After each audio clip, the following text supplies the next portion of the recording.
let's start with the big story of the day, and this is coming in from West Asia. The United States has reimposed the naval blockade on Iran in the Strait of Hormuz, and this is in response to continued attack that we've been seeing in the last 4 days on commercial shipping by Iran. Now, the blockade does not shut the entire Strait of Hormuz. It targets vessels traveling to and from Iranian ports and the coastal areas. So commercial ships, in fact, transiting the Strait of Hormuz to non-Iranian ports, they, according to CENTCOM, are not the target of the blockade. So the blockade has come into effect at 1:30 a.m. Indian Standard Time, targeting vessels traveling to and from Iranian ports through the Strait of Hormuz. Now, remember, the first time that US had imposed the blockade was in mid-April, and then it lifted it in mid-June, a day after signing the interim deal aimed at permanently ending the war. The deal set a 60-day timeline to also negotiate on the agreement of on Iran's nuclear program, but that has stalled as fighting over this crucial waterway, that is the Strait of Hormuz, that has now intensified. The United States has resumed a naval blockade, is what we are learning so far, targeting vessels transiting to and from Iranian ports. And on the other hand, as you would remember, Iran has also said that now the Strait of Hormuz is also closed. So we are witnessing escalation when it comes to this crucial waterway. And in fact, there you can see the post by CENTCOM there on your screen announcing this big decision of reimposing the naval blockade. So let me tell you more about, as far as this blockade is concerned, it does not completely shut the entire Strait of Hormuz. It will only target vessels traveling to and from Iranian ports and the coastal areas. So commercial ships transiting the Strait of Hormuz to non-Iranian ports are, according to CENTCOM, not the target of the blockade. And very important to mention here that Donald Trump yesterday mentioned that the ships transiting to and from the Iranian ports, they will be targeted, and the countries who are doing business with Iran, their ships will also come under attack. So, in fact, the war has intensified, and this is what we are witnessing so far as far as the Strait of Hormuz is concerned. On their side, Iran has said that the key waterway is closed for now, but now US has imposed a naval blockade as well. And with that, we have another breaking update coming in. Just days after Donald Trump declared that the deal with Iran was over, Tehran has officially walked away from the understanding with US. Iran has said that it is no longer bound by the MOU, accusing the United States of violating every single commitment under the agreement. Remember, that was signed by both the countries on June 16th last month by imposing the naval blockade, and that is the big allegation that has been leveled by Iran, that they believe that now the deal is over, given that a naval blockade has been imposed on the Iranian ports once again by the United States. So Iran has accused the United States of effectively destroying a fragile understanding between the two countries. And also, their Iranian deputy foreign minister has said that US decision to restart the blockade has completely dismantled the deal between them, which had been intended to halt the attacks on each other. In fact, he accused US of abandoning the commitments it had made under the agreement. He said, and I quote, the US came and violated all the commitments under this MOU. He said, adding that the term violation was insufficient to even describe the action that US has taken in the last few days. And the senior Iranian diplomat has said that blockade meant that Tehran no longer considered itself bound by the agreement. So all of this is happening after US has reimposed the naval blockade there in the Strait of Hormuz. Mr. Eric is joining me live on the broadcast. He is the senior journalist from USA. Thank you so much, sir, for connecting with us. Iran now has said that it is no longer bound by the MOU and accuses the US of violating the deal. So does this officially end any of the hope of diplomacy in the coming future? Oh, well, I mean, Iran's about 4 days slow to the party. President Trump announced several days ago that the ceasefire is no longer intact. Right. Iran just can't stop blowing up ships out in the strait. So that's become the issue. We had this 14-point agreement put in place. Iran couldn't make it past step one. So President Trump's patience ran out. He's got to start protecting those ships out in the strait. It's affecting other countries. It's affecting the global markets. we have to keep some kind of security in that region, and we can't do it if we just allow Iran to continue firing on the ships in the Strait of Hormuz. So that is the main concern of President Trump. Now President Trump has already notified Congress several days ago that the ceasefire is no longer in place, and that an increased tension is likely going to happen in the region, which it has. I expect strikes every night until Iran decides to come back to the negotiation table. And when they do, and they will, they're going to have to actually make a good faith effort to make it to step one.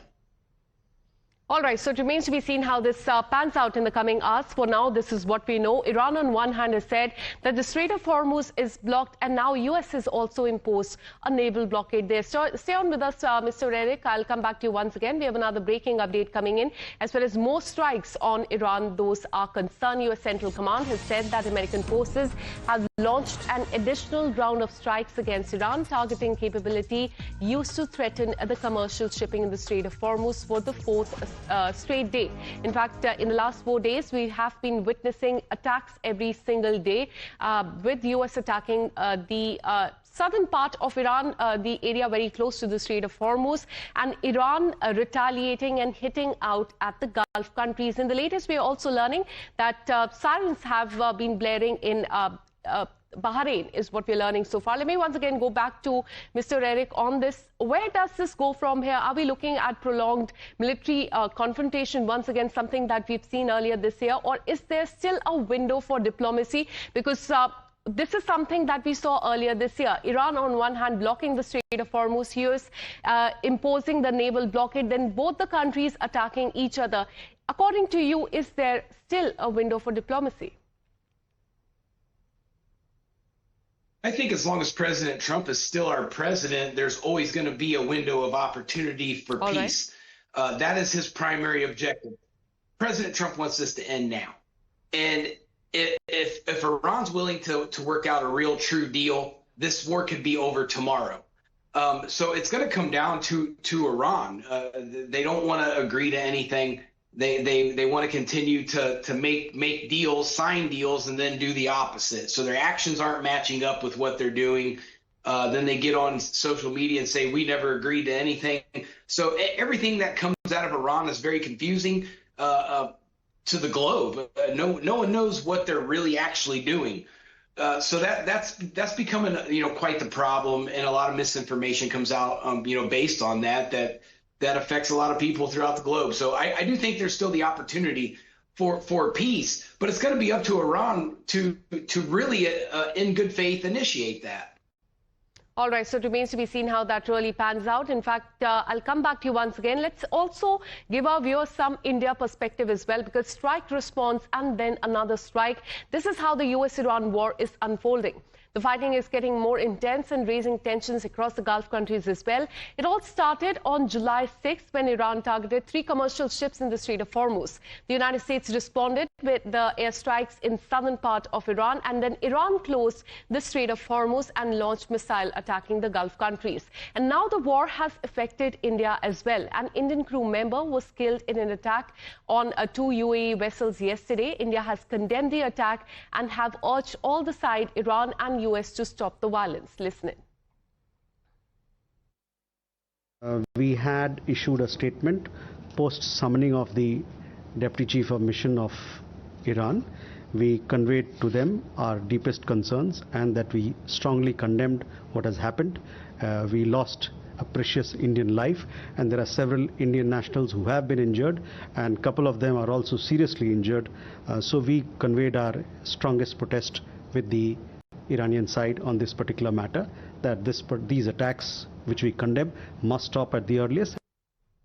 Let's also tell you about the impact of war on Indian seafarers in the last 7 to 8 days. Now, in the last 7 to 8 days, the incident number 1 is that 1 person has been killed, 6 wounded in this attack on the UAE tankers Mombasa and Al Bhaiya.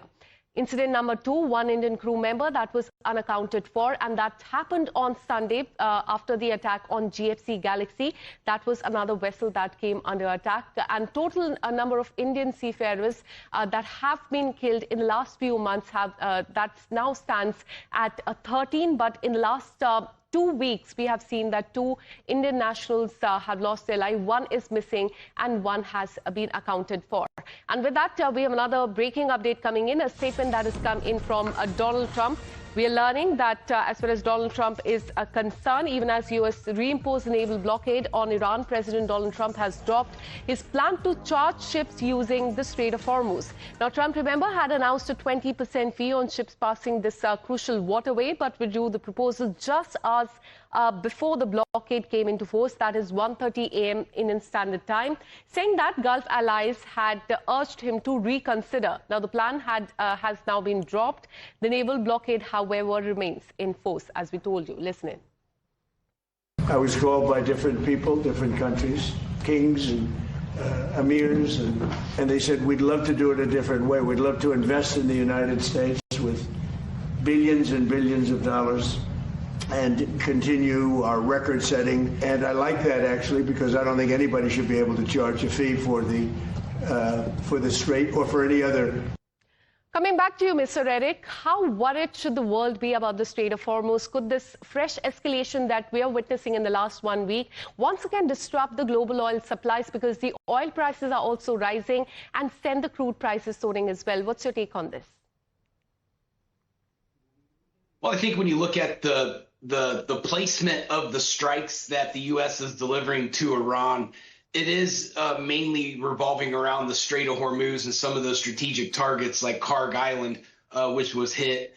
I think President Trump knows that Strait of Hormuz is the kind of the trump card right now. And to get that fully open is going to mean that we have to completely disable Iran's capability to assault the Strait of Hormuz. So I think that's what we're seeing with the strikes. The strikes are targeting areas that are affecting the free transport of goods through the Strait of Hormuz. I think once that happens, then that will alleviate a lot of the tension in this war and will take the leverage away from Iran. So strategically, I see where President Trump and Secretary Hegseth, I see what they're trying to do. And I think they're going to be successful. I don't think there's a lot that Iran can do to stop us from doing that. So I think it's just a matter of time before those targets are completely alleviated. All right, so it remains to be seen whether there will be escalation or de-escalation in the coming hours. But in the last 4 days, we have seen continued attacks by U.S. on Iran and by Iran on the Gulf countries. Thank you so much, Eric, for connecting with us and putting that into perspective. We are witnessing fresh escalation in Gulf. Once again, Iran has launched a fresh barrage of missiles and drones towards Bahrain, triggering air raid sirens across the country. Iranian state media is claiming that strikes targeted a U.S. naval support base in Bahrain's capital, as well as Sheikh Issa Air Base off the country's southern coast. So the attack marks a major escalation as Iran expands the military response beyond the own territory and directly targets the U.S. military facilities in Gulf, something that we've been witnessing in the last few months, in fact, but it has restarted once again. And now Ministry of Interior of Bahrain has shared updates saying that sirens have been sounded. Citizens and residents, they have been urged to remain calm and head to the nearest safe place. So, in fact, we are witnessing fresh escalation in Gulf countries once again, not just Bahrain. We are learning that there have been attacks in the last few hours in Kuwait as well. We'll continue to get you more updates on that. With this, a very short break. More news and updates on the other side.